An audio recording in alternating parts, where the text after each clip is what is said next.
آج کا جو ٹاپک ہے وہ لیڈرشپ ہے. تو یہ پچھلے دنوں ایک لیڈرشپ کے اوپر یہ لیکچر ہوا تھا, یہ اسٹیفن کوی کے لوگوں نے کروایا تھا وہاں پر, اینڈ وہ تو خیر بہت ہی شارٹ تھا. اگر آپ صرف لیڈرشپ کے اوصاف ہی دیکھیں آپ تو وہ تو 5 منٹ میں ڈسکس ہو جاتے ہیں, بھی اس کو ایسا ہونا چاہیے, فلانا ہونا چاہیے, ہونا چاہیے. بٹ میں نے اس کو اس نظر سے دیکھا ہے کہ اس کی جو دنیا کے یا جو بھی انسانوں کے جو حالات ہیں یا کن سلسلوں سے ہم گزرے ہیں, اور ماضی میں کیا تھا, حال میں کیا ہے, اور مستقبل میں کیا نظر آ رہا ہے, اور اس وجہ سے یہ جو ایک تو ہماری علاقائی لیڈرشپ ہے, پھر اس کے بعد ایک گلوبل لیڈرشپ ہے, اور وہ ساری دنیا کو افیکٹ کرتی ہے. اور ابھی بھی آپ یہ دیکھیں کہ آپ تباہی کے دہانے پر کھڑے ہیں, پتہ ہی کوئی نہیں کسی وقت بھی جو ہے وہ 3rd ورلڈ وار کی بھی جو ہے وہ اس کا ابتدا بھی ہو سکتا ہے. تو اس روح سے اگر ہم وہ دیکھیں تو کس قسم کے ہمیں لوگ چاہیے ہوتے ہیں, اور وہ علامہ کیا کہتے ہیں کہ جو ان کی اسیسمنٹ ہے کہ ان کے جو دور میں جو حالات تھے دنیا کے اور ہندوستان کے, ان کا ادھر سے بھی ان کا تعلق تھا کہ ادھر کا جو لیڈر ہے مسلمانوں کا وہ کیسا ہونا چاہیے. اینڈ سو ان چیزوں کو مد نظر رکھتے ہوئے میں نے اس کو تیار کیا, اور اس کے اوپر زیادہ زور جو ہے جو ایک وہ بیک گراؤنڈ کے اوپر ہے, تاکہ آپ لوگوں کی جو بنیاد ہے وہ صحیح بن سکے. اور آپ تو لوگوں کو اس چیز کی بھی ریئلائزیشن ہونی چاہیے کہ لیڈر جو ہے وہ از ناٹ کہ لیڈر وہی ہوتا ہے جو عوام کو لے کے چلتا ہے. تو جس کو عوام لے کے چلے تو پھر وہ کون سا لیڈر ہوا, اس کو ہم شاید پاپولسٹ لیڈر کہتے ہیں. ہاں, سو وہ ایسے بندوں کے اندر وہ ایک کیریکٹر کی بھی کمی جو تھی ایک زمانے میں دیکھی جاتی تھی, اب نہیں دیکھی جاتی. And it is now world phenomena. دنیا میں کہیں بھی نہیں اب دیکھتے کہ بھی وہ بندے کا کوئی کیریکٹر ٹھیک ہے یا نہیں ہے. اینڈ لائک وائز پاکستان میں بھی آپ نہیں دیکھتے اس کو. اینڈ یہ آپ یہ دیکھ لیں کہ جس طرح یو ایس کا لیڈر ہے اس کو کنوکٹڈ بھی ہے, اور اس کو مطلب کہ وہ پریزیڈنٹ بھی بن گیا ہے. اور یوکرین کی طرف آپ وہ دیکھیں گے قوم نے ایک مسخرہ ہی چوز کر لیا. اینڈ لائک وائز یعنی کہ آپ دیکھیں کہ اپنے بھی ملک میں دیکھیں کیا صورتحال ہے. اور اگر ہم انڈیا کی لیڈرشپ سے دیکھیں تو وہ پیورلی جو ہے وہ اپنی ایک سیکٹیرین بیسس کے اوپر وہ کر رہا ہے, اس کی اپنے اقتدار کو جو بھی ہے وہ طول دے رہا ہے.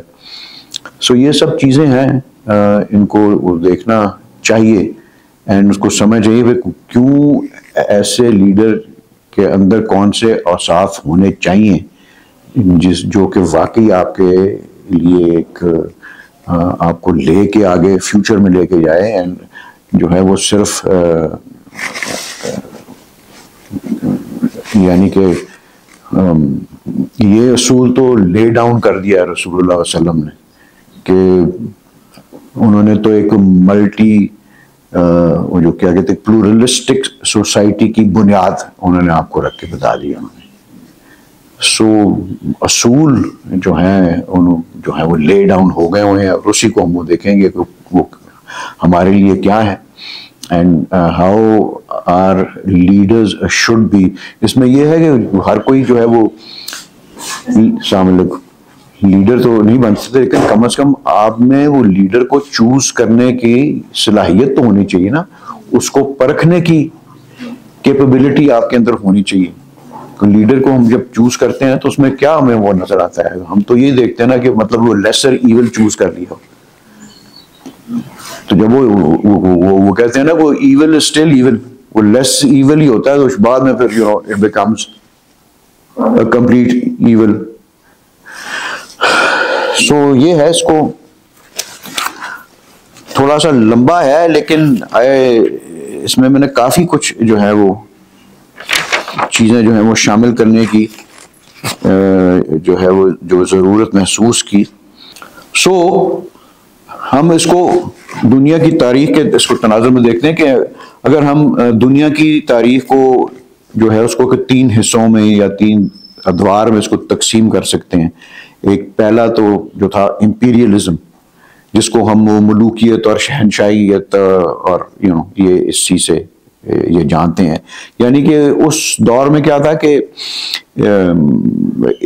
جو فوجی برتری سے ہی آپ لوگوں کے علاقوں پر قبضہ کر لیتے تھے, ان کی ویلتھ کے اوپر, اور انسلیو کر لیتے تھے اور سارا کچھ جو تھا نا. تو یہ جو سلسلہ تھا اس میں کوئی ایک ملک کا دوسرے ملک پر جغرافیائی یا علاقائی قبضہ کرنے کے عمل کو امپیریلزم کرتے ہیں with the strength of your army. اس زمانے میں تو یہی تھا. اور وہاں کے علاقوں کے باشندوں کو یعنی کہ ان کو زبردستی اور فوجی مداخلت سے ان کے حقوق سے محروم کرنا اور ان کو غلام بنانا. This was the initial stage of imperialism.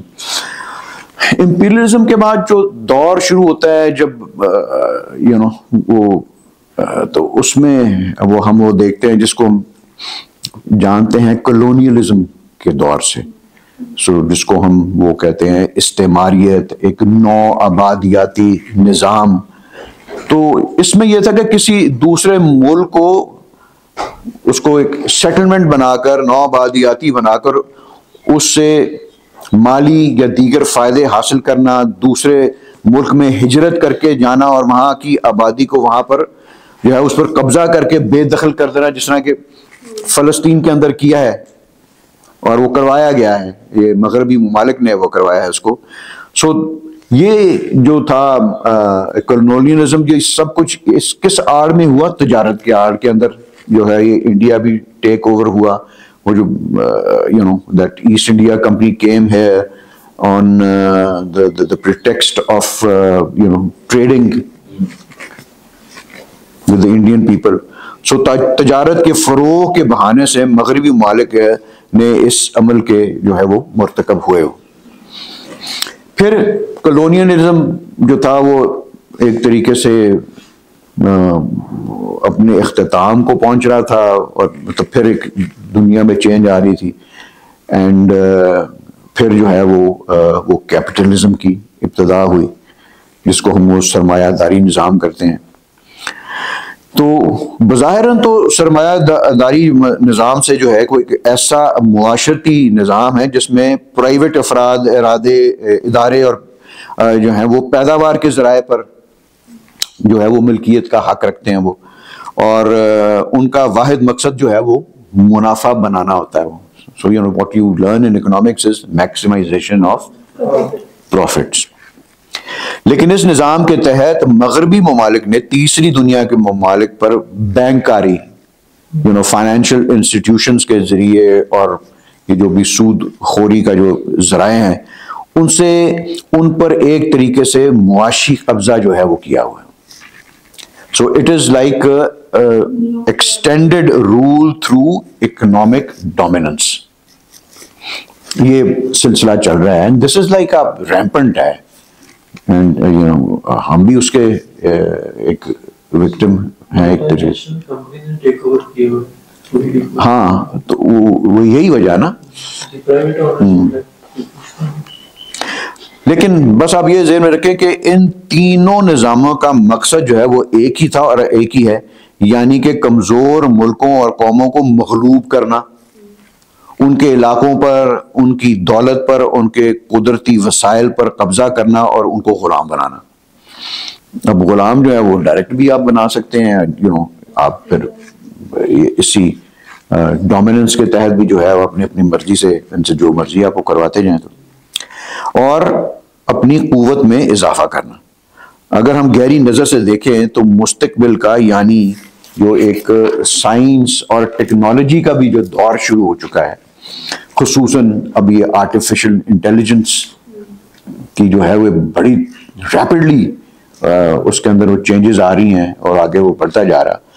کیا علاوہ اس کا جو یہ ہے جو کوانٹم کمپیوٹرز کا بھی ہمارے سامنے ہی جو ہے وہ دور شروع ہونے والا ہے, اور وہ تو آرٹیفیشل انٹیلیجنس ہی پتہ نہیں کتنے ہاتھ آگے ہے وہ. تو یہ بھی منظر عام پر آنے والے ہیں جن کی کارکردگی ساری دنیا کے یہ ہوش اڑا کر رکھ دے گی. اور ہم نے کچھ اس کو دیکھا بھی ہے, یہ اسپیشلی کس طریقے سے آرٹیفیشل انٹیلیجنس کے ذریعے انہوں نے غزہ کی تباہی کی ہے اور دوسرے بھی علاقوں میں بھی کر رہے ہیں. سو اب اس دور کو کس ازم کا نام دیا جاتا ہے وہ ہمیں وقت ہی بتائے گا اس کو کیا کہہ سکتے ہیں اسے. سو اگر ہم دنیا کے حالات پر نظر ڈالیں تو ہمیں غزہ کی تباہی کو دیکھ کر یہ احساس ہوگا کہ طاقتور مغربی ممالک یا ان کے لیڈروں میں سے امپیریلزم, کولونیلزم اور کیپٹلزم جو ہے وہ نکلا ہی نہیں ہے ان کے دماغوں میں سے, وہ ادھر ہی ہے وہ. بلکہ یہ تینوں ازم بشمولیت آرٹیفیشل انٹیلیجنس کو ملا کر کمزور قوموں کو ان کے ذریعے جو ہے وہ اب مغلوب کیا جا رہا ہے اور کیا جائے گا یا کوشش کی جائے گی. اچھا, یہ جو امپیریلزم کی جو اب وہ بات کرتے ہیں نا کہ امپیریلزم یا ملوکیت کے دور پر تبصرہ کرتے ہوئے علامہ جو ہیں فرماتے ہیں کہ کس نظریے کو ڈسکس کرتے ہیں, ڈیوائن رائٹ ٹو رول کے نظریے کے اوپر وہ بات کرتے ہوئے کہتے ہیں کہ یہ جو نظریے جو تھا یہ اس دور میں اس کی ابتدا ہوئی. ڈیوائن رائٹ ٹو رول, یہ جو بادشاہوں نے اس وقت یہ کرسچینٹی میں سب سے پہلے آئی تھی, ہاں, کہ جو بادشاہ ہے وہ اس کے پاس خدا کی طرف سے اس کو اختیار ہے حکومت کرنے کا. وہ ہمارے بعد میں آ کے وہ ذل سبحانی بن گئے یہاں پر, اینڈ وہ ایک ڈفرینٹ طریقے سے وہی کانسیپٹ جو ہے اس کو سامنے لایا گیا. تو اس کے اوپر علامہ نے ڈسکس کیا ہوا ہے کہ یہ جو امپیریلزم جو کہاں سے آئے, اس کو وہ علامہ کہتے ہیں کہ on August 30th, 1928, Allama discussed the controversial theory of divine right of kings. Allama, in a most convincing way, has told us that the holy prophet of Islam is the only man in human history whose rule over man may justly be called a rule by divine right. وہ کہتے ہیں ان کے علاوہ, اس کے علاوہ, رسول اللہ کے علاوہ کوئی بندہ جو ہے وہ ڈیوائن رائٹ کا اس کو نہیں کہا جا سکتا. وہ کہتے ہیں کہ this idea was apparently imported to the West from the East with the advent of Christianity. Christianity کے اندر تو بہت زیادہ اس چیز کا استعمال ہوا اس کا. اٹ اسٹیبلشڈ ٹو تو کہتے ہیں کہ ایک تو یہ ادھر سے امپورٹ ہو کے آیا اینڈ کرسچینٹی نے اس کو پروپیگیٹ کیا, اور وہ کہتے ہیں کہ it established two other important principles. Number 1, اس کا مطلب یہ تھا, اس کا جو اس ڈیوائن رائٹ کا رول کا جو تھا اس نے یہ کیا کہ the king being a representative of God on earth is free from all responsibility to his people. He is not answerable to his people. He is not accountable. He is not accountable. His word is law and he is not accountable for it. This meant that the king can do no wrong because divine sanctity was attached with him. ٹھیک ہے نا. Number 2, وہ کہتے ہیں کہ انہوں نے پھر اس سے جو اور جو اس کا یہ جو پرنسپل نکلا اس رول کا کہ that kingship must descend into the same family because of this sanctity. تو ایک تو انہوں نے اپنے آپ کو ہر طریقے سے بری الزما کر لیا اور جو مرضی کرتے چلے جائیں, اور دوسرا جو تھا کہ اپنے ہی خاندان کے اندر ہی جو ہے وہ بادشاہت جو ہے وہ رہنی چاہیے, کوئی اور نہیں اس کا ہو سکتا. پھر علامہ کہتے ہیں کہ because of this belief history has shown us that the most incompetent, corrupt and cruel rulers with no real attributes of a good leader have been imposed upon the peoples. This idea over time also permeated the Muslim rulers as well, who started calling themselves Zill Subhani, the shadow of God. یہ اس کا نتیجہ نکلا, یہ جو میں نے بھی یہ بیان کیا. So Allama tells us that there was absolutely nothing divine about this rule.